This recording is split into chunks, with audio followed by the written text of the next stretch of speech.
সরকারের অজানা কিছুই থাকার কথা না। গ্যাসের সংকটটা আসলে কেন? সবচেয়ে বেশি লুজার কিন্তু আমরা হচ্ছি। চাহিদা কত আর দিতে পারছেন কত আপনারা? আমদানি নির্ভর গ্যাসের প্রাইসটা অনেক বেড়ে গেছে। আপনি তো ইন্ডাস্ট্রির কাছে গ্যাস বিক্রি করতে পারেন না। দিয়েও বিপদে পড়ছে, না দিয়েও বিপদে পড়ছে। গ্যাসের এই সংকট তৈরি করা হচ্ছে যেন গ্যাসের দামটা বাড়ানো যায়। এই জিনিসগুলি বাছাই করার দায়িত্ব রাজনৈতিক শক্তির। আপনারা নিশ্চয়ই কথা বলেছেন এর মধ্যে, সরকারের ফিডব্যাক কি? 15 সালের ডলারের এক্সচেঞ্জ রেট আর আজকের এক্সচেঞ্জ রেট কি সমান?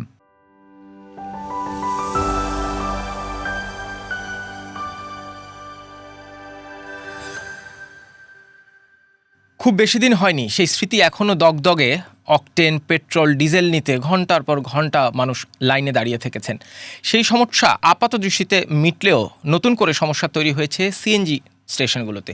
সিএনজি ফিলিং স্টেশনগুলোতে এখন সেই একই অভিজ্ঞতা হচ্ছে মানুষের। ঘন্টার পর ঘন্টা লাইনে দাঁড়িয়ে থেকেও অনেকে চাহিদা মতো সিএনজি পাচ্ছেন না। আমরা একটু এই সংকট নিয়ে কথা বলতে চাই। সেই সংকটের কারণগুলো কি? শুধুই কি মধ্যপ্রাচ্যের যুদ্ধাবস্থা এবং অভ্যন্তরীণ কোনো কারণ কি আছে, সেটি একটু খতিয়ে দেখতে চাই। আমাদের আজকের পডকাস্ট কথাচলকের অতিথি Bangladesh CNG filling station owners অ্যাসোসিয়েশনের মহাসচিব জনাব ফারহান নূর। জনাব ফারহান নূর, আপনাকে আমন্ত্রণ জানাচ্ছি। ধন্যবাদ আপনাকে। আমি যেটা বলছিলাম যে এই স্মৃতি এখনও আমাদের মস্তিষ্কে আছে, এই সেই ছবি এখনও চোখে ভাসে বাংলাদেশের এই ফিলিং স্টেশনগুলোতে, রিফুয়েলিং স্টেশনগুলোতে ঘন্টার পর ঘন্টা, এমনকি 24 ঘন্টা 36 ঘন্টা মানুষ দাঁড়িয়েও তেল নিয়েছে। সেই সংকটটা মোটামুটি কাটলো। মধ্যপ্রাচ্যের যুদ্ধের উপর এক ধরনের দায় দেওয়ার চেষ্টা হলেও যখন জানা গেল যে এইগুলো আমাদের নিজস্ব প্রোডাক্ট, এরপরে ব্যবস্থাপনাগত উন্নতির কারণে সেই সংকটটা কেটেছে। বাট গত বেশ কিছুদিন যাবৎ নতুন যে সংকট, সেটা হলো গ্যাস। বাড়িতে গ্যাস নাই, মাস শেষে ঠিকই বিল হচ্ছে, কিন্তু রান্নার জন্য চুলায় গ্যাস পাওয়া যাচ্ছে না। সেটা তো ধরেন একটা সংকট। রাস্তায়ও আপনারা নিশ্চয়ই খেয়াল করছেন যে সিএনজি পাম্পগুলোতে, সিএনজি রিফুয়েলিং স্টেশনগুলোতে মানুষ দীর্ঘ লাইনে দাঁড়িয়ে অপেক্ষা করছে, শেষ মুহূর্তে দেখা যাচ্ছে আবার গ্যাসও নাই। গ্যাসের সংকটটা আসলে কেন? ধন্যবাদ আপনাকে আপনার প্রশ্নের জন্য। প্রথমত আমাদের বুঝতে হবে যে আমাদের দেশের চাহিদা কেমন, তার সঙ্গে আমাদের যোগান কেমন। আমাদের সাধারণত যেই জিনিসটা আমরা জানি, আমরা এই সেক্টরে বিজনেস করার সুবাদে যেটা জানি, সেটা হলো আমাদের দেশে যদি 3000 MMCFD গ্যাস পাওয়া যায়, সেক্ষেত্রে আমাদের বর্তমান যে গ্রাহক চাহিদা সেটা পুরোপুরি পূরণ করা সম্ভব। 3000 MMCF, 3000 MMCFD। আমরা 2016-17 সালে আমাদের সর্বোচ্চ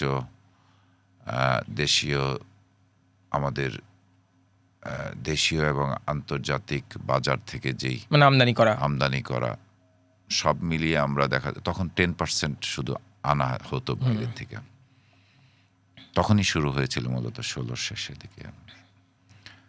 তো দেখা যেত যে আমরা 2700-2800 MMCFD গ্যাস আমরা আমাদের সরবরাহ লাইনে আমরা পেতাম। কিন্তু পরবর্তীতে আমাদের গ্যাস কূপগুলির সক্ষমতা দিনে দিনে কমে যাচ্ছে। একটা কূপের, তারপরে প্রত্যেকটা কূপের যেই ক্যাপাসিটি অফ মানে ওইটার যেই একটা লাইফলাইন থাকে, লাইফলাইন যেটা আছে, প্লাস ধরেন ওইটার মজুদের পরিমাণ, সেগুলি ধীরে ধীরে কমে যাচ্ছে। আমি যেটা মনে করি ম্যানেজমেন্টের যে ত্রুটিটা হয়েছে, আমরা ওই সময় আমাদের উচিত ছিল পাশাপাশি গ্যাস কূপের আমাদের অনুসন্ধানের দিকে জোর দেওয়া। কিন্তু আমাদের ভূতত্ত্ববিদরা, দেশীয় এবং ভূতত্ত্ববিদরা এবং আন্তর্জাতিক যা ভূতত্ত্ববিদরা কিন্তু এই দেশে গ্যাসের যথেষ্ট পকেট আছে বলে তারা বিভিন্ন রকম কি বলে সমীক্ষা করেছেন, নানান রকম সমীক্ষা, অথবা ধরেন তারা সম্ভবতার কথাও জানিয়েছেন নানান সময়। বিভিন্ন মানে একটা এত ভূতত্ত্বের যেই গঠন, সেটার আলোকে তারা এই কথাগুলি আমাদেরকে বিভিন্ন সময় আমাদেরকে বলেছেন। এবং তো আমরা লক্ষ্য করেছি সেটার দিকে জোর না দিয়ে কি এক অদৃশ্য কারণে এলএনজি আমদানির উপরে জোর দেওয়া হয়েছে, যেখানে বছরে এতটা একটা নির্দিষ্ট পরিমাণ কূপ খননের কথা পঞ্চবার্ষিক পরিকল্পনা করা হয়। সেখানে বলা হচ্ছে যে এই এতগুলি কূপ করা হবে, কিন্তু সেগুলি একটাও দেখা যাচ্ছে যে একের পর এক শুধু পরিকল্পনাতেই আছে, সেখানে আমাদের বিনিয়োগ ঠিকমতো করা হয়নি, এবং সবাই শুধু ইমিডিয়েট কিভাবে বাইরে থেকে এনে আমার চাহিদা মেটানো যায় সেদিকে জোর দিয়েছে। আমি মনে করি কি আমাদের এই সিদ্ধান্তটা দীর্ঘমেয়াদী, মানে তখনও আমরা কিন্তু যারা জ্বালানি খাতের সাথে সংশ্লিষ্ট ব্যক্তিবর্গ অনেকেই কিন্তু এই জিনিসটা কিন্তু তখন এই শঙ্কাটা প্রকাশ করেছিলেন যে আমরা যদি আমদানি নির্ভর হয়ে যাই, আমরা তো আমাদের অর্থনীতির অবস্থা তো সেই পরিমাণ সক্ষম না যে আমরা যখন আন্তর্জাতিক বাজারে যে কোনো ক্রাইসিস যখন দেখা দিবে, যে কোনো কিছুতে আমরা বাজার দরে আমরা কিনে এনে সেটাকে আমরা পাইপলাইনে সরবরাহ করতে পারবো। আমরা এই আমদানি নির্ভরতা কিংবা মজুত নিয়ে একটু আলাদা করে বিস্তারিত আপনার সাথে আলাপ করব। এই মুহূর্তের সিচুয়েশনটা আপনি যদি প্রথমে একটু বলেন যে আমাদের চাহিদা কত আর দিতে পারছেন কত আপনারা? এই মুহূর্তে আমাদের দেশে চাহিদা নতুন অনেক আবেদন, কিন্তু গ্যাস সংযোগের আবেদন কিন্তু এখনো পড়ে আছে, সমাধান করা যায়নি, দেয়া যায়নি। আর সত্যি কথা বলতে এটার ভিতরে নতুন সংযোগ দেওয়া তো বন্ধই আছে কার্যত। না, আজকে এটা বন্ধ করা হয়েছে, আজকে দেখলাম অফিসিয়াল অর্ডার করে বন্ধ করা হয়েছে, কিন্তু তার আগেও কিন্তু গত সরকারের আমলে কিন্তু প্রচুর কানেকশন দেয়া হয়েছে, কিন্তু গ্যাস ডিমান্ড নোট নেওয়া হয়েছে, কিন্তু গ্যাস সংযোগ দেওয়া যায়নি। কারণ হলো আপনার পাইপলাইনে পর্যাপ্ত গ্যাস নাই। এখন আজকের যে সংকটটা সেটা হলো যে তারপরেও ধরেন যে আমি বলবো যে আমাদের যেখানে আমাদের দরকার ধরেন 2200-2300 MMCFD হলেও মোটামুটি একটা পর্যায়ে আমরা মেনটেন করতে পারতাম, কিন্তু সর্বশেষ যেটা আমদানিকৃত যেই LNG ফর্মে যে গ্যাসটা আসে সেটা দেখা যাচ্ছে যা আসছে তার বোধহয় 60% এখন আমরা সরবরাহ চ্যানেলে দিতে পারছি না, কেননা ওই এক্সিলারেট এনার্জিতে আগুন লেগে এটা ক্ষতিগ্রস্ত। মানে একটা টার্মিনাল তো কার্যত অচল। হ্যাঁ, আরেকটা টার্মিনালে যতটুকু আছে সেটা টোটাল তার যেই যা দেওয়ার কথা তাতে দেখা যায় আমদানিকৃত যেই অংশের ক্যাপাসিটি, যেটা আমাদের ক্যাপাসিটি, এগুলি কিন্তু এই টার্মিনালগুলিরও একটা ক্যাপাসিটি আছে। তো এই ক্যাপাসিটির এখন 40% পাইপলাইনে দিতে পারছে, কিন্তু ক্যাপাসিটি বলতেছি, কিন্তু আমাদের দরকার কিন্তু আরও বেশি। তারপরেও যে যতটুকু ক্যাপাসিটি আছে 105 কোটি ঘনফুট গ্যাসের মানে ক্যাপাসিটি আছে আমাদের রিগ্যাসিফিকেশনের ওই টার্মিনাল। হ্যাঁ, কিন্তু আমরা এখন দিতে পারছি বোধহয় সর্বোচ্চ 50 কোটি। সেটা হচ্ছে মহেশখালীর ওই টার্মিনালটা দিয়ে একটা দিয়ে সামিট একটা দিয়ে, আর আরেকটা যেটা সেটা বোধহয় 50 to 60 দেওয়ার কথা ছিল, সেটা এখন আপাতত বন্ধ আছে। আপনাদের হিসাব কি বলে? ধরেন আমি যদি একটু আলাদা করি ইন্ডাস্ট্রির গ্যাস এবং গাড়ির গ্যাস, মানে ইন্ডাস্ট্রির যে সংকট সেটা তো আমরা চোখে দেখি না, কিন্তু গাড়ির সংকটটা চোখে দেখা যায়, কারণ মানুষ রাস্তায় দাঁড়িয়ে থাকে ঘন্টার পর ঘন্টা। গাড়ির জন্য আপনাদের কি পরিমাণ চাহিদা আপনাদের পূরণ করতে হতো আগে, এই সংকটের আগে নরমালি, এবং এখন কি পরিমাণ দিতে পারছেন? আমাদের কাছে যেই ইনফরমেশন যে থ্রো আরপিজিসিএল, এটা এই জিনিসগুলি তো মেনটেন আরপিজিসিএল করে। আরপিজিসিএল এর যেই হিসাবটা আমরা দেখেছি যে আমরা 4%-এর নিচে গ্যাস পরিবহনে ব্যবহার হয় টোটাল ব্যবহারের।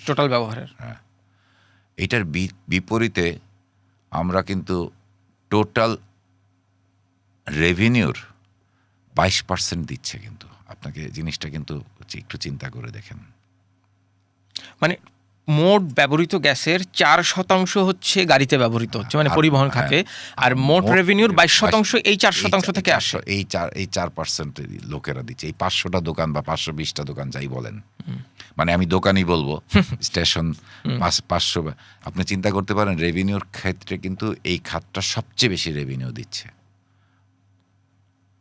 আমি কি আপনাকে পরিষ্কার করতে পেরেছি? তো তারপরেও যেটা হয়েছে যে গত সরকারের সময় আমরা আসলে এই খাতটা খুব ছিল, অবহেলিত ছিল। আমাদের অনেক কিছু আছে যেটা আপনি যদি সুযোগ থাকে সেইটা নিয়ে আলোচনার সময় আমি সেটা উল্লেখ করব। এই যে 4% ব্যবহার করছে মোট ব্যবহৃত গ্যাসের, এই 4% তো মানে চাহিদা আর কি, সেইটাও কি পুরোপুরি পূরণ করা সম্ভব হচ্ছে? এখন তো হচ্ছে না, এখন তো সম্ভব। এই এখনকার বাস্তবতায় কতদূর পূরণ করা যাচ্ছে? এখনকার বাস্তবতায় আপনি যদি বলেন যে সেটা হলো যে এখন পাইপলাইনে যদি গ্যাস না থাকে আপনি পূরণটা করবেন কিভাবে? আপনি কত না ধরেন আমি যদি ইন্ডিভিজুয়ালি আপনার যে গ্যাস পাম্প, আপনার নিজেরও নিশ্চয়ই যে গ্যাস পাম্পটা আছে, এইটার হিসাবটাই আপনি যদি একটা উদাহরণ হিসেবে বলেন, আপনি সাধারণ সময়, স্বাভাবিক সময় যখন গ্যাস সরবরাহ স্বাভাবিক থাকে তখন কি পরিমাণ গ্যাস বিক্রি করতে পারতেন, এখন কি পরিমাণ পাচ্ছেন? আমি আপনাকে একটা জিনিস বলি, আপনাকে একটা হিসাব আপনাকে এই খুব ইজি করে দিচ্ছি, তাইলে আপনার জন্য বুঝতে সুবিধা হবে। আমার কোনো একটা পাম্পে যদি সাপোজ 600 মিটার কিউব ক্যাপাসিটির একটা মেশিন থাকে, কম্প্রেস করার ক্যাপাসিটি হলো প্রতি ঘন্টায় 600 মিটার কিউব, সেটা হবে 15 PSI প্রেসারে। কিন্তু আপনি যখন 1 PSI পাচ্ছেন, 2 PSI পাচ্ছেন, আপনি কি এই 600 মিটার কিউব উৎপাদন করতে পারবেন? আপনাকে তো র মেটেরিয়ালস হলো আপনার উৎপাদিত যেই জিনিসটা পেয়ে আপনি সিএনজিকে কম্প্রেস করবেন, সেটাই তো আপনি পাচ্ছেন না। আমাদের যেটা বড় সমস্যা হচ্ছে, আপনি যখন এই 2 PSI 3 PSI 1 PSI মেশিনটা চলছে, আমার এনার্জি কস্ট তো যাচ্ছে, সেম এনার্জি যাচ্ছে, কিন্তু আমার কিন্তু উৎপাদন হচ্ছে না। তো তাতে লসটা কার হচ্ছে? সবচেয়ে বেশি লুজার কিন্তু আমরা হচ্ছি। গ্রাহকরা সময় লাগছে অনেক বেশি, কারণ হলো গ্রাহকরা যেখানে প্রতি মিনিটে সাপোজ ধরেন 3 মিনিটে একটা গাড়ি হয়তো বা হওয়ার পর, তখন দেখা যাচ্ছে যে এই পরিমাণ গ্যাস যদি তার নিতে অন্তত ওই PSI এর হিসাবে আসেন, 15 PSI পেলে তার 3 মিনিট লাগবে, যখন 2 PSI পাবে তার 7 গুণ বেশি লাগবে। আপনি মানে 3 মিনিটের জায়গায় 15 মিনিট লাগে, 15 মিনিট লেগে যাবে। কিন্তু মজার খারাপ জিনিস যেটা হচ্ছে যে আপনাকে তো আমার যে উৎপাদনের পরে যেই স্টেজটা, সেই স্টেজে তো আপনার প্রেশারটা ভাগ হয়ে যাচ্ছে। দেখা যাচ্ছে একটা গাড়ি নেয়ার কথা 600 টাকা 700 টাকার গ্যাস নেয়ার কথা, তার হয়তো বা এই 2 ঘন্টা 3 ঘন্টা ওয়েট করে এসে সে পাচ্ছে মাত্র 120 টাকা 200 টাকা 300, সর্বোচ্চ 200 টাকা। আমি যাই আজকেও সকালবেলা খবর পেলাম, যেটা আমাদের মগবাজারের মোড়ে আমাদের একটা বড় পাম্প আছে যেখানে 4টা কম্প্রেসার চলে। গ্যাস না থাকার কারণে তারা আজকে প্রায় 15 দিন যাবত তারা একটা কম্প্রেসারের বেশি চালাতে পারছে না। কিন্তু তার কাছে তো ইতিমধ্যেই তার গ্রাহক কিন্তু 4টা কম্প্রেসারের গ্রাহক কিন্তু অলরেডি বাজারে তৈরি হয়ে আছে। তো আমাদের তো এই ক্ষেত্রে করণীয় কিছু নাই যতক্ষণ পর্যন্ত না পাইপলাইনে পর্যাপ্ত প্রেসার আসছে। আমাদের এলএনজি যেটা আমদানি হয়ে আসে, সেইটার কত শতাংশ নির্ভরতা, আর আমরা স্থানীয়ভাবে কি পরিমাণ? এখন 40% গিয়ে দাঁড়িয়ে গেছে এলএনজি, আর বাকি 60% আমরা স্থানীয়ভাবে উৎপাদিত। হ্যাঁ, কিন্তু এটা প্রতিনিয়ত আপনার কমছে আমাদের উৎপাদনের। এই যে এলএনজি 40%, এটা কি 2টা টার্মিনাল থাকলে 40% ফুলফিল করতে পারতো? 2টা টার্মিনাল 40%, মানে 30 to 40 বলতে পারেন। যে সেটা কি 2টা টার্মিনালের হিসাব? 2টা টার্মিনাল কন্টিনিউয়াস অপারেশন, তার মানে একটা টার্মিনাল তো এখন কার্যত অচল। হ্যাঁ, যে কোনো মূল্যে আপনাকে যেটা আমার কাছে যেটা মনে হয় যে আপনি যদি এলএনজি নির্ভরতা আপনাকে ধরে রাখতে হয়, বা এলএনজি নির্ভরতা যদি আপনি গ্যাসের ক্ষেত্রে এলএনজি নির্ভরতাকে আপনি বড় আপনার সমাধানের রাস্তা হিসেবে দেখেন, তাহলে আপনাকে এলএনজি স্টোরেজের ক্যাপাসিটিও তৈরি করতে হবে। আমাদের কি এলএনজি স্টোরেজের ক্যাপাসিটি খুব একটা আছে? না, আমাদের দেশে এই সিস্টেমটাই ডেভেলপ করা হয়, কারণ আমরা তো সেই টার্মিনাল থেকে রিগ্যাসিফিকেশন করে সরাসরি লাইনে দিই, সঙ্গে সেটা স্টোরেজের তো কোনো উপায় না। নেই। আমাদের দেশে এখনো সেই জিনিসটা তৈরি করা হয়নি আসলে। আপনারা যখন সরকারের বিভিন্ন স্টেক হোল্ডারদের সাথে কথা বলেন, এই যে মজুদ নিয়ে আমরা কথা বলি, ভূতত্ত্ববিদদের আপনারা কথা বলছিলেন, নানান সময় নানান জায়গায় শোনা যায় না অমুক জায়গায় গ্যাস পাওয়া গেছে, অমুক জায়গায় গ্যাস পাওয়া গেছে। আবার সেই গ্যাসের পরীক্ষা করতে গিয়ে এই গ্যাসের পরীক্ষা কিংবা খননের জন্য কাকে দেওয়া হবে, কোন কোম্পানিকে দেওয়া হবে, এটা আমেরিকা না চায়না না ইন্ডিয়া, মানে সেইখানে এক ধরনের হিসাব নিকাশ কাজ করে। এইগুলো করতে করতে গিয়ে কি আমরা আসলে নজরে দিতে পারি না এইদিকে? আমি যেটা মনে করি, গত সরকারের আমলে আমার কাছে যেটা মনে হয়েছে, ওনারা আসলে এই জিনিসটার দিকে নজর মানে দেশীয় অনুসন্ধানের দিকেই নজর দেন নেই। ওনারা সারাক্ষণই চিন্তা করেছেন আমরা এলএনজি নির্ভরতা কীভাবে বাইরে থেকে আনবো। কিন্তু বাইরে থেকে আনবো যদি তাই হয়, তাহলে আমাদের উচিত ছিল অন্তত প্যারালাল কয়েকটা টার্মিনালের ব্যবস্থা রাখা। আপনার এটা তো যে কোনো জিনিসের তো একটা আপনাকে ইমার্জেন্সি সিচুয়েশন ট্যাকেল করার মতো পরিস্থিতি আপনাকে মাথায় রেখে এর অর্থ হইতেই পারে, এরর হতেই পারে, এটাই স্বাভাবিক। আর দ্বিতীয় কথা হলো যে আপনার যদি দেখা যেত যে আজকে যুদ্ধ পরিস্থিতি যদি না থাকতো দুনিয়াতে, তাহলে হয়তোবা এই যেই প্রাইসে আনা হচ্ছে এত প্রাইস দিয়ে আনা লাগতো না, কারণ সাপ্লাই চেইনটা তখন আরো মসৃণ থাকতো, আরো ইজি হয়ে যেত আর কি বিষয়টা। কিন্তু আপনার কি মনে হয় শুধুমাত্র যুদ্ধ পরিস্থিতি এই সংকটের একমাত্র কারণ? শুধুমাত্র একটা টার্মিনাল অচল থাকাই একমাত্র কারণ?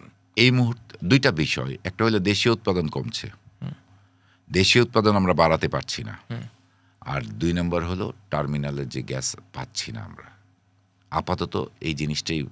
আর সবচেয়ে আমার কাছে আরেকটা জিনিস যেটা মনে হয় যে আমরা এমনভাবে গ্যাস কানেকশন দিয়েছি, আসলে আমরা বিচার করে দিইনি। যখন একটা ইন্ডাস্ট্রিকে ডেভেলপ করার জন্য আমরা বলছি, আপনার নিশ্চয়ই মনে আছে যে আমাদের এখানে যখন গ্যাসের দাম বাড়ানো হলো, ক্যাপটিভ পাওয়ারের গ্যাসের মূল্য বাড়ানো হলো, তখন আমাদের মূল্য বাড়ানোর জন্য সবচেয়ে বেশি ভূমিকা রেখেছেন তখন ব্যবসায়ীরা। তারা বলেছেন আপনারা যে কোনো মূল্যে গ্যাস দেন, আমরা মূল্য দিতে রাজি আছি। তো মূল্যটা ঠিকই বাড়ানো হলো, কিন্তু গ্যাসটা আসলো না। বিষয়টা এখন ভুক্তভোগী কারা? যারা বলেছিল যে আপনারা যে কোনো মূল্যে, আমার মনে হয় যে এখানে ওই অবস্থাতে একটা গ্যারান্টি ক্লজের ব্যবস্থা রাখা উচিত ছিল। মূল্য দেওয়া হবে সাবজেক্ট টু আমাকে এই প্রেসারে গ্যাস নিশ্চিত করলে। ওখানে বোধহয় আমরা ব্যবসায়ীরা তাদের জায়গা থেকে বোধহয় আমার মনে হয় কি বলবো যে এই গ্যারান্টি ক্লজের ব্যবস্থা করে নিলে পারতেন। তাইলে হয়তো বা আজকে যেমন যেটা হচ্ছে, গ্যাস পাচ্ছে না, প্রাইস বেড়ে গিয়েছে, ইন্ডাস্ট্রির জন্য তার হাজার হাজার কোটি টাকা বিনিয়োগ করেছে, কিন্তু গ্যাস নাই। আপনাদের এই যে সিএনজি ফিলিং স্টেশনগুলো থেকে আমি নানান জায়গা থেকে শোনা যায় যে ইন্ডাস্ট্রিগুলোতে তো গ্যাসের যেহেতু সংকট, সব জায়গায় সংকট, ইন্ডাস্ট্রিরাও গ্যাস পাচ্ছে না, গাড়ির জন্যও গ্যাস পাওয়া যাচ্ছে না, কিন্তু এই সিএনজি ফিলিং স্টেশনগুলোতে লরিতে করে ইন্ডাস্ট্রিতে গ্যাস যায়, এটা কি বৈধ? আমাদের দেশে এখন পর্যন্ত এটা বৈধতা দেয়া হয়নি, বাট পৃথিবীর অন্যান্য অনেক দেশে মাদার ডটার সিস্টেমের আওতায় এটা কতগুলি নিরাপত্তার বিষয় আছে, অনেক বড় সিকিউরিটি কনসার্ন, সেফটি ইস্যু, সিকিউরিটিগুলি এনশিওর করে আমাদের পৃথিবীর অনেক দেশে কিন্তু যেখানে গ্যাসের প্রাপ্যতা আছে সেখান থেকে কম্প্রেস করে ওই জায়গাতে নিয়ে ইন্ডাস্ট্রি চালানোর নজির পৃথিবীতে অনেক দেশেই আছে। তো আমাদের দেশে এরকম এখন পর্যন্ত এটাকে বৈধতা দেয়া হয়নি, কিন্তু এটা হচ্ছে আমাদের ইন্ডাস্ট্রি তাদের প্রয়োজনে, তাদের ইন্ডাস্ট্রিগুলি চালানোর স্বার্থে তারা যখন পাইপলাইনে গ্যাস পাচ্ছে না, তখন অনেক থেকে সিএনজি স্টেশন থেকে কম্প্রেস করে নিয়ে তারা তাদের ইন্ডাস্ট্রিতে ব্যবহার করছে। এটা আপনারা দিচ্ছেন কেন যখন আপনারা জানেন এটা বৈধ না? আমরা দিচ্ছি কেন প্রশ্নটা করলাম, আপনার যে সিএনজি ফিলিং স্টেশন, এই সিএনজি ফিলিং স্টেশন তো বেসিক্যালি পরিবহন খাতের জন্য। আপনার সাথে আমি 100% একমত, এবং আমাদের লাইসেন্সের শর্তও তাই। আপনি তো ইন্ডাস্ট্রির কাছে গ্যাস বিক্রি করতে পারেন না, কিন্তু আপনারা তাহলে সেই বিক্রি করছেন কেন কিংবা দিচ্ছেন কেন? এখানে কিন্তু কার্যত সে ভাগ বসাচ্ছে সেই পরিবহন খাতের গ্যাসের উপর। হ্যাঁ, আপনি যদি বলতে চান যে আমার ওই 4% গ্যাসের উপরে ওনার ভাগটা ওনারা যেই পার্সেন্টেজে যেই অংশটা তার সঙ্গে আরো এই যতটুকু নিচ্ছে সেটা যোগ হবে, কিন্তু আসলে এই বিষয়টাকে আমরা অনেক সময় অনেক জায়গায় আমরা বাধ্য হচ্ছি। দেখা যাচ্ছে স্টেশনটা এমন একটা এরিয়াতে, যে এরিয়াতে যদি আপনার ওইখানে বিভিন্ন রকম প্রেশার গ্রুপ কাজ করছে, যারা বাধ্য করছে যে আপনি স্টেশন না হলে চালাতে দিব না, আপনি লরিকে গ্যাস দিতে হবে, আদারওয়াইজ স্টেশন বন্ধ থাকবে, এইটা একটা আছে। তারপরে ধরেন আমরা বিভিন্ন সময় দেখা যাচ্ছে এই বিষয়টা নিয়ে আমরা পেট্রোবাংলা বলেন, সরকারের উচ্চ মহলে আমরা বলেছি যে এই বিষয়ে আমরা আপনাদের কাছে সিদ্ধান্ত চাই, তো ওনারা সিদ্ধান্ত দেন না। কিন্তু আবার এদিকে দেখা যাচ্ছে যখন আমাদের বড় স্টেক হোল্ডার তারা যখন আবার বিভিন্ন দিকে করেন, তখন আবার ওভার টেলিফোনে আবার বলেন আচ্ছা ঠিক আছে আপনারা দেন, না হলে তো ওরা চলতে পারবে না। বিষয়টা এই জায়গাতে, কিন্তু আমি ব্যক্তিগতভাবে মনে করি একটা নীতিমালার আওতায় এই জিনিসটা যদি প্রয়োজন হয় আপনি যে ওই স্টেশনকে বিক্রির জন্য, পরিবহনের জন্য না রেখে আপনি শুধুমাত্র ইন্ডাস্ট্রির ওইটা ইন্ডাস্ট্রির জন্য আপনি কম্প্রেস করে নিয়ে যান ওখান থেকে, ইন্ডাস্ট্রির অংশ থেকেই। আমি ব্যক্তিগতভাবে আমার মতামতটা যে আপনি ওই স্টেশনটাকে পরিবহন খাতের তালিকাতেই রাখা যাবে না, সে শুধু ইন্ডাস্ট্রিকেই গ্যাস দেবে। ইন্ডাস্ট্রিকেই গ্যাস দিবে, যেহেতু সে তার স্বল্পচাপও আছে এই কথাটা বিবেচনায় আপনি স্পেসিফিক করে দেন যে এই ইন্ডাস্ট্রি এই রেট ইন্ডাস্ট্রি রেট থাকবে, থাকবে, সব কিছু আলাদা, ওই স্টেশনটাতে শুধু কাজ থাকবে শুধু কম্প্রেস করে করা। কিন্তু সবচেয়ে বড় যে জিনিসটা এখানে আগে দরকার, সেফটি মেজারটা ইনশিওর করা। এই গ্যাসগুলি যখন যাবে তখন সেফটি সিকিউরিটি যাতে ঠিকমতো মেনটেন হচ্ছে কিনা সেটা দেখা হয়। কারণ একটা রাস্তা পাড়ি দিবে সে, এখানে শত শত মানুষের মধ্যে দিয়ে যাবে একটা গাড়ি, ইটস আ সিভিয়ার রিস্ক। আসলে রাস্তায় ঘটনা এই পর্যন্ত আমরা ঘটতে দেখিনি, তবে স্টেশনে ঘটেছে। মানে লোড আনলোডের সময় ঘটতে পারে, মানে স্টেশনে রিফিলিং এর সময় ঘটতে পারে, সেটাও তো এক ধরনের কনসার্ন। সেইটা কি সেটারও নিশ্চয়ই একটা নীতিমালা তৈরি করা? অবশ্যই। আসলে আমাদের মনে হয় যে এগুলির জন্য আমরা বারবার বলছি যে আপনার এই গ্যাসটার জন্য আমাদেরকে দেওয়া যাবে না বলা হচ্ছে, আবার দিতেও বাধ্য করা হচ্ছে। তাহলে একটা নীতিমালার আওতায় এনে নিয়ে আসেন, নীতিমালার মাধ্যমে এটা দেন, যাতে আমাদের স্টেশন মালিকরাও যাতে হয়রানির সম্মুখীন না হয়। এখন ধরেন স্টেশন মালিক দিয়েও বিপদে পড়ছে, না দিয়েও বিপদে পড়ছে, এমন একটা অবস্থায় আমরা আছি। এই যে গ্যাসের চাপের কথা বললেন, আমরা প্রায় একটা কথা শুনি, যারা গ্যাস নেন, মালিক হোক চালক হোক হোয়াটএভার, বলেন যে অমুক পাম্প থেকে গ্যাসটা নিব কারণ ওইখানে চাপ ভালো, ওইখানে প্রেশার ভালো, ওই জায়গায় ওই স্টেশনের প্রেশার ভালো না। প্রেশার আসলে কি ভ্যারি করলে কেন করে? হ্যাঁ, ওইটা পাইপলাইনের চাপের উপর নির্ভর করছে। আমি একটু আগে যেই কথাটা আপনাকে বললাম, আমি যেই পাইপলাইনে আপনাকে একটা জিনিস আপনি খেয়াল করবেন, যেই পাইপলাইনটা ইন্ডাস্ট্রিয়াল এরিয়াতে গেছে ওইখানে 50 PSA লাইন আছে, 150 PSA ইন্ডাস্ট্রি এরিয়াতে যেটা গিয়েছে সেটা হলো 150 PSA প্রেশারের লাইন। ওই লাইন থেকে যখন স্টেশন কানেকশন পায় তখন দেখা যাচ্ছে 150 PSA ইয়েতে সেই স্টেশনে গ্যাসের প্রেশারটা সবসময় বেশি থাকে, ওই 50 PSA এর প্রেশার থেকে বেশি থাকে। তখন দেখা যাচ্ছে সে যথাযথ গ্যাস পাচ্ছে বলে সে উৎপাদনও করতে পারছে। যে গ্যাস পাচ্ছে না তার তো উৎপাদনের ক্যাপাসিটি কম। ওই যে আপনাকে বললাম যে তার হয়তো 600 টাকার জায়গায় 300 টাকা ঢুকতেছে, 200 টাকা ঢুকতেছে, ওইটা 150 PSA লাইনের উপরে তারটা হয়তো ওইখানে 600 টাকা ঢোকার কথা তার 500 টাকা ঢুকতেছে বা 550 টাকা ঢুকতেছে। বিষয়টা এরকম। তাও হয় না, ইদানিং তো 200-250 টাকার বেশি গ্যাস ন্যাশনাল গ্রিডেই তো গ্যাস স্বল্পতা আছে। এটা তো মানে আমি তো আমার স্টেশনটা হলো ফিল্ডের সবচেয়ে কাছে, মানে গ্যাস ফিল্ডের। আমার স্টেশনটা ঢাকা সিলেট মহাসড়কের একটি জায়গায়, এবং ওখান থেকে দেখা যাচ্ছে যে এই 2-3 কিলোমিটারের ভিতরে এই ফিল্ডের গ্যাসটা। তো ওখানেই তো প্রেশার দেওয়া হচ্ছে না, ওখানেই প্রেশার নাই, কারণ ওইটা ন্যাশনাল গ্রিডে পাঠিয়ে দেওয়া হচ্ছে, ডিস্ট্রিবিউশন চ্যানেলে দেওয়া হচ্ছে না।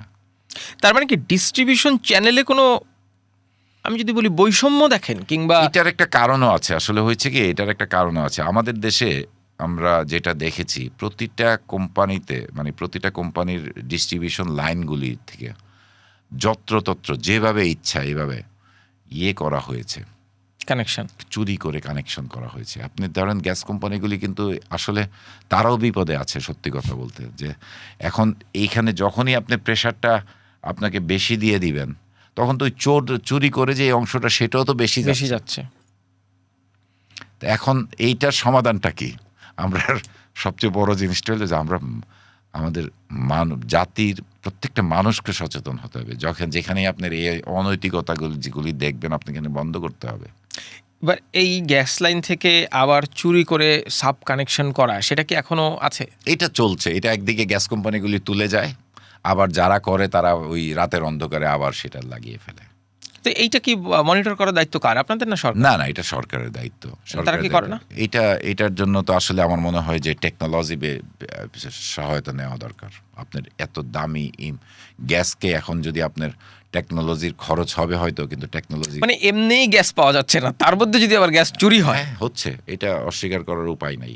এই যে আমাদের এই ঢাকার রূপগঞ্জ অঞ্চলে এই যে কিছু কিছু দেখা গেছে মাইলের পর মাইল গ্যাস লাইন টেনে নিয়ে গেছে, এবং ওইগুলির জন্য আবার দেখা যাচ্ছে বিভিন্ন এরিয়াতে, শুধু আমি রূপগঞ্জের কথা বলবো না, বিভিন্ন এরিয়াতে, নারায়ণগঞ্জে, রূপগঞ্জে, তারপরে আমরা দেখেছি যে বাখরাবাদ অঞ্চলে কিছু কিছু জায়গায় দেখেছি, বেশ কিছু জায়গায় এটা হচ্ছে। সেটা হলো যে এইটার আবার বিল কিন্তু গভর্নমেন্ট পাচ্ছে না, যারা চুরি করে লাইন দিচ্ছে তারা কিন্তু মান্থলি বেস বিল তুলতেছে। মানে আশ্চর্য একটা মানে ইয়েতে। এবং এই সিন্ডিকেটের মানে আমি যেটা মনে করি টেকনোলজির উপর নির্ভর না করলে এটাকে বন্ধ করা খুব কঠিন। এই সিন্ডিকেটের এক্সিস্টেন্স কি গভর্নমেন্ট জানে না? জানার তো গভর্নমেন্টের অজানা তো কিছুই না, আমি ব্যক্তিগতভাবে মনে করি। সরকারের অজানা কিছুই থাকার কথা না, তাহলে তো সরকারই থাকে না। তাহলে এটার সমাধান হয় না কেন? সর্ষের ভিতরে ভূত আছে? আমি কমেন্ট করতে পারছি না এই বিষয়টা নিয়ে, যে আসলে এটা আসলে সব মানে বিষয়টা হলো কি, আপনারা দেখেছেন বোধহয়, এটা শুধুমাত্র এই সেক্টর না, সব সেক্টরে যারা মানে এই ধরনের অনৈতিক করাপশনের সাথে জড়িত বা অনৈতিক কাজগুলি করে, তারা কিন্তু শেল্টারটা সবার আগে কোথায় নেয়? রাজনৈতিক প্ল্যাটফর্মে চলে যায় সবসময়। তাদের কিন্তু কোনো নির্দিষ্ট রাজনৈতিক দল নেই। যখন যারা ক্ষমতায় থাকে তারা তখন চেষ্টা করে ওই ছায়ায় চলে যাওয়ার জন্য। তো এই জায়গাটার থেকে আমাদেরও বের হইতে হবে, রাজনৈতিক নেতৃবৃন্দকেও এই জিনিসকে সচেতন হতে হবে যে আমার ভোটের জন্য আমার সদস্য, আমি কাকে আমার ছায়াতলে রাখবো, এই জিনিসগুলি বাছাই করার দায়িত্ব রাজনৈতিক শক্তির, রাজনৈতিক দলগুলোরও, যে আমার ছায়াতলে থেকে। কারণ আলটিমেটলি বদনামটা কার হয়? ওই রাজনৈতিক ইয়েরই। কিন্তু এরা কিন্তু যারা এই কাজগুলি করে তারা কিন্তু কোনো রাজনৈতিক আদর্শ লালন করে না। তারা যখন তাদের সুবিধা লালন করে, তারা কিভাবে সুবিধা পাবে সেই চিন্তাটাই তারা সবসময় চিন্তা করে। আপনাদের অ্যাসেসমেন্ট কি বলে? আমাদের কি এলএনজি নির্ভরতার দিকেই তাকানো উচিত, নাকি বাংলাদেশে যথেষ্ট পরিমাণ গ্যাসের মজুদ আছে বলে ধারণা করা হয়, এমনকি আমাদের যে বিশাল সমুদ্র সীমা যেটা আনটাচড, সেই দিকেও কি নজর দেওয়া যেতে পারে? অবশ্যই সবার আগে ওইটা দেওয়া উচিত। কারণ ওইটা আমাদের পার্শ্ববর্তী দেশ মায়ানমার, ভারত, ওই সমুদ্রের থেকে গ্যাস নিয়ে তারা তাদের দ্যাট মিনস ঠিক পাশে, যদি আপনার এই টেবিলটার এই অংশে যেরকম, তার পাশে এই ঠিক পাশেই তো একই অবস্থা থাকার কথা। তো আপনাকে ওইটা এক্সপ্লোর করা জরুরি। আর আমাদের দেশে অনেক পকেট আছে, যেই পকেটগুলি এক্সপ্লোর করা উচিত, কিন্তু আমাদের সেই সক্ষমতাটা হয়তোবা আমাদের দেশের অর্থনীতি আমাকে সাপোর্ট করছে না। এখানে শুধু কি অর্থনীতি সক্ষমতার ঝামেলা আছে, নাকি আপনি নীতিগত সিদ্ধান্ত নেওয়ার ক্ষেত্রেও কোনো? দুইটাই আছে। প্রথম হলো যে আপনার সক্ষমতা একটা বড় জিনিস। আপনার এই যে এই এক একটা রিগ তো অনেক। বাপেক্সের ঊর্ধ্বতনদের সাথে যখন অফ রেকর্ডে কথা হয় তখন তো তারা বলেন যে বাপেক্সের আসলে সক্ষমতা আছে, কিন্তু যদি নীতিগত সিদ্ধান্ত না হয় তাহলে বাপেক্স কিছু করতে পারে না। আমি ওই কথাটা আপনাকে একটু আগে বলেছি যে আসলে গত 10-15 বছর আমরা ওইটা দেখি নাই, যে এই দিকে জোর দেওয়ার ব্যবস্থাই করা হয়নি। আমি জানি না, নতুন সরকার এসেছে, দেখলাম কিছু কিছু সিদ্ধান্ত তারা নেয়ার চেষ্টা করছে, যে দেশীয় উৎস সন্ধান করা, কূপ খনন করা, বাট এটা তো লং টাইম প্রসেস। তাহলে মোটা দাগে এই মুহূর্তে যে সংকট, এখান থেকে বের হওয়ার উপায় কি? আপাতত এলএনজি নির্ভরতা ছাড়া কোনো উপায় নেই।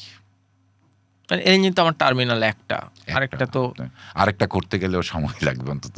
না মানে যেটা অচল হয়ে আছে সেটা আমার মনে হচ্ছে যে যতটুকু পেট্রোবাংলা বা সংশ্লিষ্ট কর্তৃপক্ষের এবং মাননীয় আমাদের কি বলে প্রতিমন্ত্রী মহোদয় গতকাল বললেন যে 8-10 দিনের ভিতরে হবে, যদিও এর আগে আমাদের মাননীয় মন্ত্রী বলেছিলেন 2 দিনের ভিতরে ঠিক হয়ে যাবে। কিন্তু হয়তো বা ধরেন ওই রিগ্যাসিফিকেশন সেন্টার যেটা টার্মিনাল যেটা নষ্ট হয়ে আছে, ওইটা যদি ঠিক হয়, 2টা এলএনজি টার্মিনাল যদি 24 ঘন্টা অপারেট করে, তাহলে কি এই সংকট থেকে আপাতত টোটালি মুক্তি হবে না, তবে কিছুটা স্বস্তি পাওয়া যাবে। তবে পাশাপাশি কিন্তু আপনাকে সাপ্লাই চেইনটা মেন ধরে রাখতে হবে, জাহাজে করে আসার সিস্টেমটাও কিন্তু চালু রাখতে হবে। একটার পর একটা শেষ হচ্ছে, আরেকটা যাতে যথাসময়ে আসতে পারে। কন্টিনিউয়াস প্রসেসে যাতে রাখা যায়, মানে যোগানটা যাতে ঠিক থাকে। যোগানটা ঠিক রাখতে হবে। যদি সেইটা কোনো কারণে না হয় তাহলে কি এই সংকট থেকে আমাদের আপনি কোনো মুক্তির পথ দেখেন? আপাতত দেখছি না। এই যদি ইয়ে না করা হয়, এলএনজি ফর্মে যদি আনাটা যদি ইন্টারাপ্টেড হয়, সেই ক্ষেত্রে সংকট থেকেই যাবে। আর এই মজুদ বাড়াইতে হলে কিংবা নতুন কূপের দিকে, নতুন মজুতের দিকে নজর দিতে হলে যে যা যা করণীয় দরকার, সেরকম কোনো লক্ষণ দেখেন? আমরা তো দেখছি রাজনৈতিক মানে বিশেষ করে সরকারের যে নতুন সরকারের যে তারা হয়তো তাদের বক্তব্যে আমরা দেখছি যে তারা এই বিষয়ে নতুন না, একটা তো ধরেন পাবলিক বক্তব্য, তারা নানান সময় বক্তব্য দেয়, সেটা আমরাও শুনি পাবলিকলি তারা যা বলে। আপনারা যখন গভর্নমেন্টের সাথে কথা বলেন, কারণ আপনারা তো বড় স্টেক হোল্ডার। বিষয়টা হলো গভর্নমেন্ট আসছে তো মাত্র কয়েক মাস, এই জিনিসটার ইনিশিয়েটিভ নিতে গেলে তো একটু সময় লাগবে। আর হ্যাঁ, আমরা বোধহয় কয়েকদিন আগে যেটা আমরা দেখলাম যে খুব তাড়াতাড়ি বোধহয় বিডিং এর চেষ্টা করা হচ্ছে সমুদ্রে। তো বিডিং এ যদি দেখা যায় যে বিড পাওয়া যায়, তখন তো বিষয়টা যে বোঝা যাচ্ছে যে তাহলে কাজ শুরু হচ্ছে। কিন্তু সেই সমাধানগুলো হয়তো তো ধরেন ওগুলো এক্সিকিউট করতেও সময় লাগবে, টাইমের বিষয়, সময় লাগবে। আপাতত দৃষ্টিতে এই গ্যাস সংকট থেকে মুক্তি পাওয়ার কোনো খুব সহসায় পুরোপুরি মুক্তি পাওয়ার সম্ভাবনা নাই। আপাতত একটাই সমাধান দেখছি যে এলএনজি ফর্মে এনে পাইপলাইনে যে ইয়েটা আছে আপাতত মানে যে কি বলবো এটাকে ঠেকিয়ে রাখা, কোনো রকম ঠেকিয়ে রাখা, যোগান দিয়ে ঠেকিয়ে রাখা। তবে আমার কাছে যে জিনিসটা হয়েছে, আমি যেটা মনে করি যে গ্যাসের যোগান দেয়া, গ্যাসের মানে এই সময় যে গত সরকারে আমরা দেখেছি যে আমার এলএনজি ফর্মে আসবে এত গ্যাস, যেটা যা আসবে তার থেকে অনেক বেশি কানেকশনের জন্য দেওয়া হয়েছে, তখন অ্যাপ্রুভাল দেওয়া হয়েছে। তাতে কি হলো, আপনার এই এক গ্লাসে যদি আপনি দেখা যাচ্ছে যে আপনাকে 5টা ছিদ্র আপনি করতে পারেন, এটাকে আপনি 20টা ছিদ্র করলে তো সবারই তো ক্রাইসিস থাকবে, কেউ তো আর পর্যাপ্ত ইয়েটা পাবে না। এই ক্ষেত্রে যাচাই বাছাই করে দেওয়া উচিত ছিল। মানে সক্ষমতার চেয়ে বেশি কানেকশন দেওয়া হয়েছে। অবশ্যই সক্ষমতার চেয়ে বেশি দেওয়া হয়েছে, না হলে তো ক্রাইসিসই হওয়ার কথা না। আপনি যতটুকু আছে আপনি সেটার উপরে নির্ভর করে আপনি দেন, যতটুকু আপনি যোগান দিতে পারবেন ততটুকুই আপনি মানুষকে কানেকশন দেন। আবাসিকে তো ধরেন অনেক আগে থেকে আবাসিকে নতুন গ্যাস সংযোগ দেওয়া বন্ধ, ইন্ডাস্ট্রিতে বোধহয় শুধু গ্যাস সংযোগ দিত, এখন ইন্ডাস্ট্রিতে শুধু দেওয়া চালু ছিল, যেটা বন্ধ করা হলো।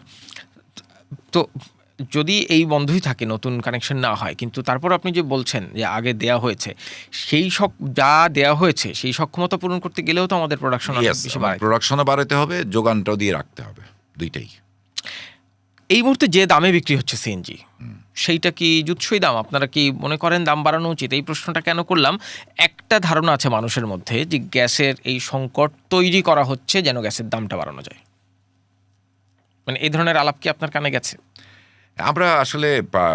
আমরা দেখছি যে মানুষের এই ধরনের কথাবার্তা, সিএনজির বিষয়টা যেটা বলা হচ্ছে সেটা হয়তো আপনার যেটা বলছেন, এটা মানুষের একটা ধারণা জন্মিয়েছে যে সিএনজির দাম বাড়ানোর জন্য। আসলে বিষয়টা তা না। আমি আপনাকে একটা জিনিস বলি, আমি আপনাকে তাহলে একটা ডাটা তুলে ধরি, তাহলে আপনাকে বুঝতে পারো, আপনার সুবিধা হবে। এদেশে প্রথম ধরেন যে সিএনজিতে পাইলট প্রজেক্ট হিসাবে শুরু হয়, তাও সেটা 4-5টা স্টেশনের মাধ্যমে, যে সিএনজিতে গ্যাস ব্যবহার করা যায় কি যায় না। তখন সরকারিভাবে কিছু গাড়িতে সিএনজি কয়েকটা স্টেশনে, তখন সিএনজি বিক্রয় করা হতো 60 টাকা 45 পয়সা। আর কি বলে ফিড গ্যাসের প্রাইস ছিল, যেটা আমরা পেতাম, সেটা কম্প্রেস করার জন্য যাবতীয় খরচ হিসাব করে আমাদেরকে দেয়া হতো 5 টাকা 93 পয়সা। আমাদের বলতে আমরা তখনও বিজনেসে আসিনি, এটা প্রথম শুধু পাইলট প্রজেক্টের মাধ্যমে করবে। পরবর্তীতে 2005 সালে মানে এই প্রাইসটা যায় 8.5 টাকায়। মূলত এই পাবলিক মানে এই যে আপনার মনে আছে 2000-এর দিকে যখন একটা তেলের ক্রাইসিস দেখা দিল, তখনই কিন্তু সিএনজির প্রয়োজনীয়তা সরকার উপলব্ধি করলো যে গ্যাসের উপর নির্ভরতা কমানো যায়, তেলের উপর নির্ভরতা কমানো, এবং প্লাস আমার দেশীয় জ্বালানি দিয়ে জ্বালানি নিরাপত্তাটাকে নিশ্চিত করার জন্য। তো তখন সিএনজির প্রাইসটা করা হলো 2.47 ফিড গ্যাসের মূল্য, আর আমার ভোক্তা পর্যায়ের মূল্য করা হলো 8.50 টাকা। এখন আপনি বলতে পারেন যে ডিফারেন্সটা আপনার কাছে 2.47 8 টাকা, কিন্তু আসলে এখানে কিন্তু আপনাকে বুঝতে হবে যে এখানে হলো অপারেটর মার্জিন থেকে শুরু করে যাবতীয় খরচ ইনক্লুড হলো এই 6 টাকা 3 পয়সার ডিফারেন্সের ভিতরে। বিদ্যুতের খরচ আছে এখানে। তারপরে 2008 সালে সেটা করা হলো 16.75 টাকা। ফিড গ্যাসের মূল্য করা হলো 9.97 টাকা, মানে 10 টাকা আর 15-17 টাকা। 2011 সালে সেটা করা হলো, এখানে ডিফারেন্সটা হলো 6.78 টাকা। 2011 সালে করা হলো 18 টাকা ফিড গ্যাসের মূল্য, 25 টাকা হলো বিক্রয় মূল্য, ভোক্তা পর্যায়ের মূল্য। ডিফারেন্সটা হলো 60 টাকা। 2011 সালে করা হলো 23 টাকা ফিড গ্যাসের মূল্য, 30 টাকা হলো ভোক্তা পর্যায়ের মূল্য, এখানেও 60 টাকা। ওই তখনই আমরা কিন্তু অলরেডি এই 2011 সালেই আমরা 11-12তেই আমরা অলরেডি প্রবলেমে শুরু হয়ে গেল আমাদের। কারণ এই 2003-4-5-এর খরচের সাথে 2011-12 সালে এসে খরচ আমরা কাভার করতে পারছিলাম না।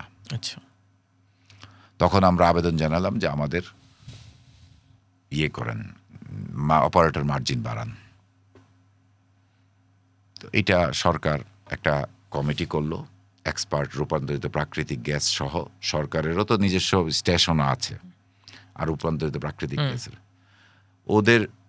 ওদের এখান থেকে ডাটা সব কিছু ইভ্যালুয়েট করে তখন তারা একটা কমিটি করলো। সেই কমিটি ইভ্যালুয়েট করে সিদ্ধান্ত দিল যে সিএনজি বিজনেসে টিকে থাকতে হলে 60 টাকার জায়গায় সেটা 9.98 টাকা অপারেটর মার্জিন করতে হবে। যখন 60 টাকা মার্জিন ছিল, আমি আপনাকে বলতেছি 2011-12 সালে। 13 সালে এসে সরকার সেই রিপোর্টটা দিল। 12 সালে আমরা দাবি তুললাম, 13 সালে এসে সরকার রিপোর্টটা দিল। সেই রিপোর্টে যখন বলল যে 2.98 টাকা বৃদ্ধি করা হবে, তারপরে দেখা যাচ্ছে যে সেই রিপোর্টটা সরকারের কমিটি, সরকার গঠিত কমিটি সরকারের কাছেই সেটা সাবমিট করলো, কিন্তু সেটা বাস্তবায়ন হলো না।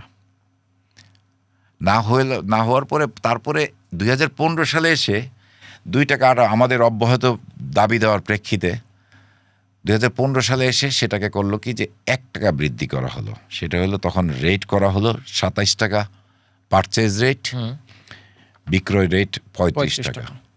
এটা হলো সেপ্টেম্বর 2015। আজকে কত? 26/2000। আজকে 26। এরপরে দফায় দফায় শুধু বিক্রয় মূল্য বেড়েছে, আমার ফিড গ্যাসের মূল্য বেড়েছে, কিন্তু আমার অপারেটর মার্জিন কিন্তু একই জায়গায় রয়ে গেছে, 8 টাকা।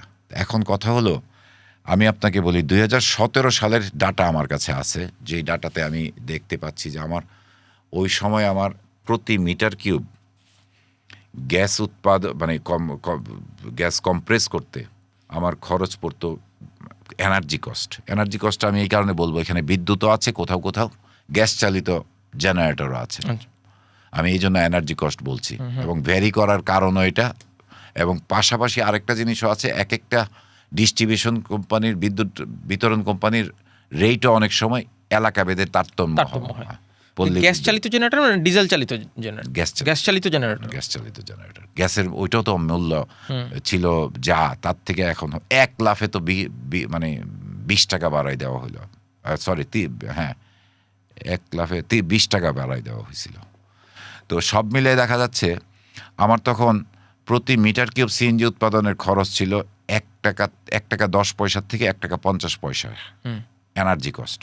তার পাশাপাশি তো আমাদের অন্যান্য অনেক খরচ আছে, আমার স্টাফ আছে, একটা স্টাফ স্যালারি, তারপরে যেটা হয়েছে যে বিদ্যুতে মানে দেশের ন্যূনতম মজুরি নির্ধারণ করা হয়েছে, মুদ্রাস্ফীতি আছে, আপনাকে কি 15 সালের বেতন যা দিতাম সেটা দিয়ে কি আপনি চলতে পারবেন এখন? আপনাকে কি 15 সালে যেই যন্ত্র আমি যেই দামে কিনতাম সেই দামে কিনতে পারবো? 15 সালের ডলারের এক্সচেঞ্জ রেট আর আজকের এক্সচেঞ্জ রেট কি সমান? ব্যাংক কমিশন থেকে শুরু করে সব কিছুতে দেখা যাচ্ছে পরিবর্তন এসেছে। এখন এসে যেটা দাঁড়িয়েছে, আমাদের প্রত্যেকটা স্টেশন এই মুহূর্তে লুজিং কনসার্ন। প্রত্যেকটা স্টেশন লুজিং কনসার্ন। যারা নিজের জায়গায় ধরেন যে অন্যান্য, হ্যাঁ আপনি বলেন তাহলে কিভাবে চালু রাখছে, হ্যাঁ এখানে করছে কি যা কিছু কিছু লোক ওই স্টেশনগুলি, যেসব স্টেশনে মাল্টিপল জ্বালানির ব্যবস্থা, তার দেখা যাচ্ছে কিছু খরচ কম হচ্ছে, তারা হয়তো বা কোনো রকম সার্ভাইভ করবে, মানে তারা লস করছে না। আদারওয়াইজ প্রতিটা স্টেশন কিন্তু এখন লসে। কেন আপনাকে বলি, এই গত জুন মাসের 3 তারিখে যে বিদ্যুতের মূল্য বৃদ্ধি পেল, তখন যেটা দাঁড়ালো যে প্রতি মিটার কিউবে আমাকে 2017 সালে যখন 8 টাকা মার্জিন বৃদ্ধি করা, 8 টাকায় ফিক্স করা হলো, 60 টাকা থেকে 8 টাকায়, আমরা তখন কিন্তু সরকারকে আমরা বারবার ওই সময় 2 টাকা 93 পয়সা যখন বলা হলো, তারপরে 1 টাকা 93 কি বলে 1 টাকা দেয়া হলো, আর বাকি 1 টাকা 98 পয়সার ব্যাপারে বলা হলো যে পরবর্তী ইয়ার সময় আমরা ধাপে ধাপে এটা করব, মানে পরবর্তী কয়েকদিন পরে আপনাদের এটা বাকি অংশটা করব। ঠিক আছে, আমরা ধরেন, আর পাশাপাশি বলা হলো যে বিদ্যুতের মূল্য যতবারই বৃদ্ধি পাবে, বিদ্যুৎ বা সিএনজি উৎপাদনে ব্যবহৃত জ্বালানির মূল্য যতবারই বৃদ্ধি পাবে, ততবারই এটা স্বয়ংক্রিয় প্রক্রিয়া করা হবে যাতে এটা অটো অ্যাডজাস্টমেন্টের একটা ব্যবস্থা করা হয়। আমি কি আপনাকে ক্লিয়ার? হ্যাঁ, যেটা এখন ওই যে এলপিজি প্রতি মাসে সমন্বয় করে, সমন্বয়ের ব্যবস্থা। তো আমার এখন 1 টাকা থেকে 1.5 টাকা, 1 টাকা 10 পয়সা থেকে 1.5 টাকা ছিল এনার্জি কস্ট। সেই এনার্জি কস্ট এখন হচ্ছে 5.5 থেকে 6 টাকা 30 পয়সা। আপনি বলেন 8 টাকা মার্জিন পেয়ে 5.5 টাকা থেকে 6 টাকা 30 পয়সা যদি আপনার এনার্জি কস্টে চলে যায়, বাকি বিজনেস, এই বিজনেস কি সাথে সাথে বন্ধ করা ছাড়া কোনো উপায় আমাদের আছে আর? আমি কি জিনিসটা আপনাকে পরিষ্কার করতে পেরেছি?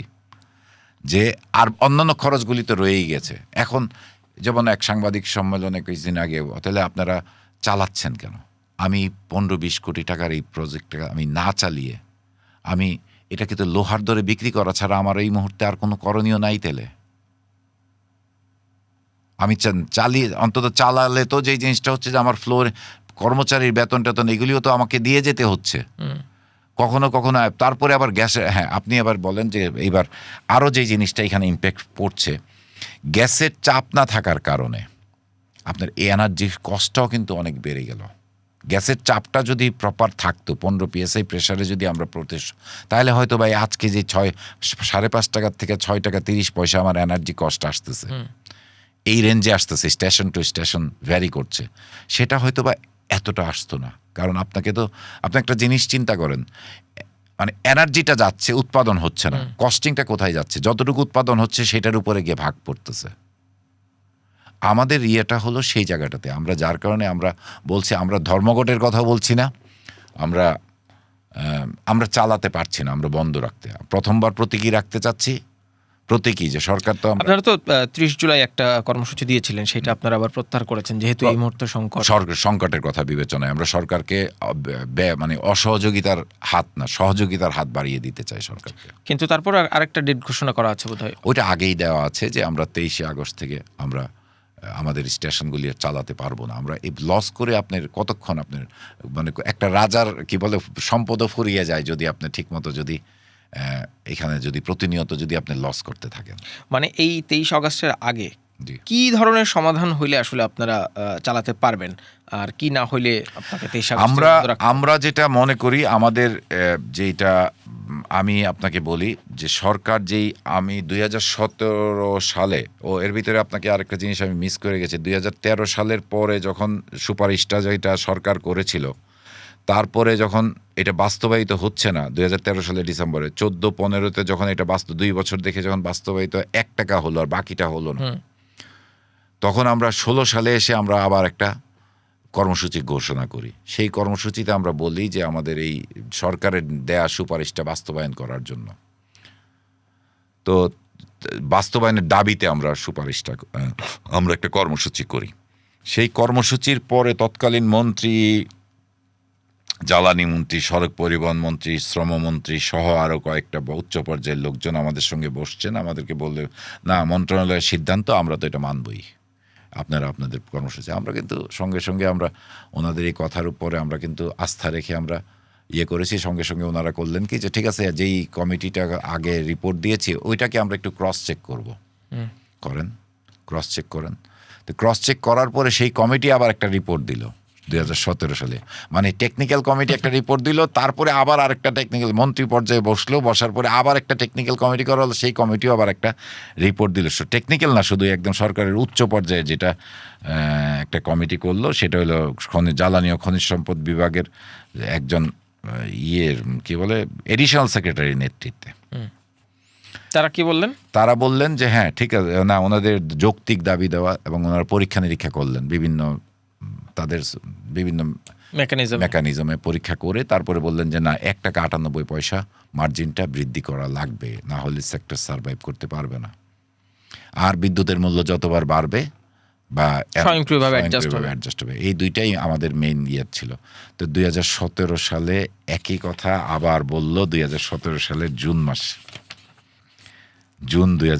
পনেরোই জুন 2017 সালে একই বক্তব্য তারা আবারও মন্ত্রণালয়ের কমিটি, মন্ত্রণালয়ে গঠিত কমিটি, জ্বালানি মন্ত্রণালয়ের গঠিত কমিটি একই কথা বলল।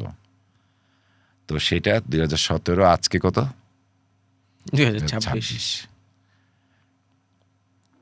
আপনি বলেন যে এটা কি টিকে থাকা যাওয়ার মতো অবস্থা? এখন যদি ধরেন আমি 1 টাকা 98 পয়সা সেটার বর্তমান বাজার দরে হিসাব করে আপনি যদি ইনফ্লেশন, ডলারের এক্সচেঞ্জ রেট, ন্যূনতম মজুরি এটসেট্রা, আপনি আমার হিসাব না, এটা বাংলাদেশ পরিসংখ্যান ব্যুরোর হিসাবে যান, আমার হিসাব টানার দরকার নেই। আমরা দেখলাম সেটা প্রায় 4 টাকার কাছাকাছি,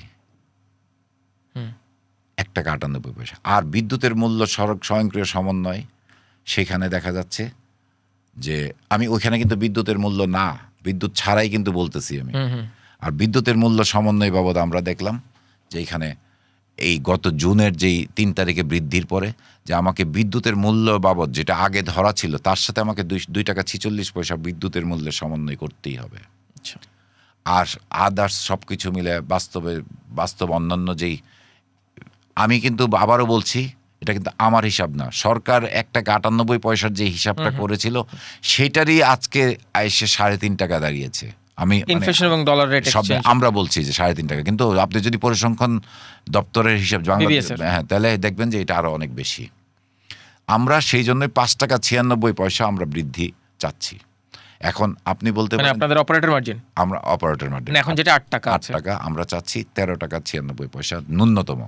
এটা ছাড়া আমরা টিকতে পারবো না, আমাদের পক্ষে বিজনেস পরিচালনা করা কোনোভাবেই সম্ভব নয়। মানে তাইলে ধরেন, মানে আমি একটু সহজভাবে বোঝার চেষ্টা করি, গ্যাসের দাম কতটুকু বাড়ালে, আমি এটা তো যদি সরকারের যদি মনে করে যে গ্যাসের, এবং আপনাকে তো শুরুতেই বললাম যে এই ক্ষেত্রে আমরা 4%, এখন বিক্রয় মূল্য হচ্ছে 43 টাকা পার ইউনিট। আপনাকে একটা শুরুতেই বললাম যে 4% ব্যবহারে সর্বোচ্চ 20%-এর উপরে রেভিনিউ দিচ্ছি আমরা। আপনি ফিড গ্যাসের মূল্য কমিয়ে দেন আমাদের এখান থেকে, আপনি তো ওখানেও অ্যাডজাস্ট করেন, সুযোগ আছে আপনার। না মানে সেটা যদি না কমায় তাহলে তো দামটা বাড়াইতে হবে। মানে এখন যে 43 টাকা পার ইউনিটের দাম সিএনজি গ্যাসের, এইটা তাহলে আপনাদের অপারেটর মার্জিন যদি 13 টাকা 96 পয়সা হয়, তাহলে বাড়ছে আপনার 5 টাকা 30 টাকা সরকার পাবে ফিড গ্যাসের মূল্য সেক্ষেত্রে, আর আপনার 5 টাকা 96 পয়সা আপনার অপারেটর মার্জিন বাড়তে চাচ্ছে। সেই ক্ষেত্রে এই 43 টাকার সাথে সেই 5 টাকা 96 পয়সা, মানে ধরে নিলাম 6 টাকা, এই 49 টাকা রেট হলে কি এইটা সার্ভাইভাল অবস্থানে যাবে? আসলে আপনি যদি সব কিছু বিবেচনা করেন, এনার্জি প্যারিটি যদি আনতে চান তাহলে হয়তো বা কিছু বাড়াতে লাগবেই, কারণ আপনাকে তো ধরেন তেলের দাম বাড়ানো আছে, দাম, এলপিজির দামও বৃদ্ধি পেয়েছে। আপনাকে তো যখন না সেটাই বোঝার চেষ্টা করতেছি, মানে যে এই 43 টাকা যদি এখন 49 টাকা হয় আপনাদের ওই 5 টাকা 96 পয়সা হিসাব করে, তাহলে কি এই ইন্ডাস্ট্রিটা, এই সেক্টরটা সার্ভাইভাল মোডে? আমরা তো আমাদের অপারেটর মার্জিন যদি 5 টাকা 96 পয়সা, মানে আমাদের অপারেটর মার্জিন যদি এই কি বলে 12 টাকা 96 পয়সা আর 8 + 13 টাকা 96 পয়সা না করা যায়, আমরা তো আসলে টিকতে পারবো না। আমরা তো ওইটার উপর জোর দিচ্ছি। আমাদেরকে বাঁচিয়ে রাখতে হলে আমাদেরকে এই মার্জিনটা দিতে হবে, আদারওয়াইজ এই মানে সেটা ফিড গ্যাসের মূল্য কমায় হোক আর বিক্রয় মূল্য বাড়ায় হোক, যেটা সরকার এই সিদ্ধান্তটা নেয়ার মালিক সরকার চিন্তা করবে যে তারা কিভাবে এই জিনিসটাকে অ্যাডজাস্ট করবে, জনগণের উপরে বাড়তি দিবে নাকি ফিড গ্যাসের মূল্য কমাবে, সেটা সরকারের বিষয়। আপনারা নিশ্চয়ই কথা বলেছেন এর মধ্যে, সরকারের ফিডব্যাক কি? সরকার যেটা বলছে, আমরা যেটা করছি যে ওরা তো সারা দুনিয়াতে যে এলএনজি, মানে আসলে হয়েছে কি, সরকারেরও বেকায়দাটা কোথায়, যে আমদানি নির্ভর গ্যাসের প্রাইসটা অনেক বেড়ে গেছে। $40-44 ছিল, সেটা $100 উপর এখন। না, সেটা তেলের না, এলএনজির কথা বলছি, যে স্পট মার্কেট থেকে যে এলএনজি গুলো, কিন্তু না, এত না, এটা আরো কম। আচ্ছা, কম। তো যে সরকারের যেটা ধরেন সরকারের সঙ্গে যে চুক্তিগুলি ছিল, যে এলএনজির প্রাইসটা সেটা 10, 11, 12, 13 ছিল, সেটা $27 করে আনতে হচ্ছে আর কি সরকারের। হ্যাঁ, সেটা তো চুক্তি যেগুলো আছে, কিন্তু স্পট মার্কেট থেকে মাঝে মাঝে যখন মাঝখানে বোধহয় যেটা ওই দিন পেট্রোবাংলার চেয়ারম্যান তার বক্তব্যে বললেন যে ওনাদের যেইটা আসতেছে তাতে $66 ওনাদের কেনাই পড়ছে টাকার হিসাবে পার মিটার কিউব গ্যাসের, পার মিটার কিউব গ্যাসের প্রাইস। তো মানে যেটা আপনি এখন বিক্রি করছেন $43। হ্যাঁ, এটা সরকার, আমি বিক্রি করছি $43, হয়তো অন্য ক্ষেত্রে আরো কমেও বিক্রি করে, সরকার আরো কমেও বিক্রি করছে, সেটা তাদের কেনা পড়ছে 66+। তাহলে সমাধান কই? আপনারা বেকায়দায়, সরকার বেকায়দায়, জনগণ বেকায়দায়, মানে সমাধানটা কই তাহলে? এই বিষয়ে আমার আসলে আপনাকে আমি কোনো সদুত্তর দেওয়ার মতো ক্যাপাসিটি আমার নাই, যে আসলে কোথায় যে সমাধানটা। আমাদের যেটা একসময় বলার খুব জোর দিয়ে আমরা বলেছি, সেটা হলো দেশীয় সক্ষমতা বাড়ান। আমরা ওই আমাদের প্রফেসর শামসুল আলম স্যার, উনি ক্যাবের জ্বালানি উপদেষ্টা, প্লাস আমাদের বদরুল ইমাম স্যার ছিলেন ভূতত্ত্ববিদ, ওনারা বারবার একই কথা বলছেন যে এইগুলি কিন্তু করে করে করে করে একসময় কিন্তু অর্থনীতি ধ্বংসের পথে চলে যাবে, আপনারা এলএনজি নির্ভর হয়েন না। এটা সেই 2016, 17, 18-তে অনেক কথা বলেছেন, কিন্তু ওনাদেরকে তখন বলা হতো যে, মানে ওনাদের কথাগুলিকে মনে হতো যে দূরে সরিয়ে রাখলে সরকার ভালো, মানে সরকার, এবং আসলে সত্যি কথা বলতে একটি কথা তখন শোনা হয়নি। সরকার কি আপনাদের এই অপারেটর মার্জিন বাড়ানোর ক্ষেত্রে আগ্রহী কিংবা আন্তরিক? না, আসলে বিষয়টা হলো কি, আগ্রহী আন্তরিকতার বিষয়টা আপনাকে বুঝতে হবে যে এই সিদ্ধান্তটা দেওয়া তো সরকারেরই সিদ্ধান্ত। এখন বাস্তবায়ন না করলে আপনি কি, মানে এখন সরকারের বাস্তবায়নে এখনকার সরকার কতটা আন্তরিক এখনো বলছে, বাট আমরা মৌখিক কথার উপর এখন আস্থা রাখতে পারছি না, কারণ আমার কাছে ডকুমেন্টারি এভিডেন্সই আমাকে মানে পালন হচ্ছে না।